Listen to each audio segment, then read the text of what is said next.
నువ్వు నా మొర ఎందుకు వినవు దేవా? నువ్వు నా ప్రార్థన ఎందుకు వినవు? ఖచ్చితంగా వింటావు.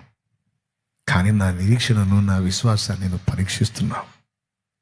ఏదేమైనా అన్యుల దగ్గరికి వెళ్ళి చేయి చాపను, మరొక దారి నేను వెతుక్కోను.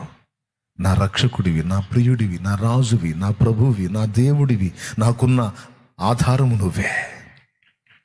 నీట ముంచిన పాల ముంచిన నువ్వే. నా స్థితిని, నా గతిని ఏం చేసినా నువ్వే. నువ్వు ఆనసరిలేదని నేను కోపడినాయా? సర్వాధికారి నువ్వు, నీ ఇష్టం. కానీ నేను ఒకటి మాత్రం ఎరుగుదు, నా మొర్ర నీ చింత చేరిందని మాత్రం నాకు తెలుసు. ఇంకా ఎన్ని మొర్రలు చేరాలో అన్ని మొర్రలు చేరుస్తా, మొర్ర పెడతానే ఉంటా. నా మొర్ర ఆగదు, నేను ఆగను.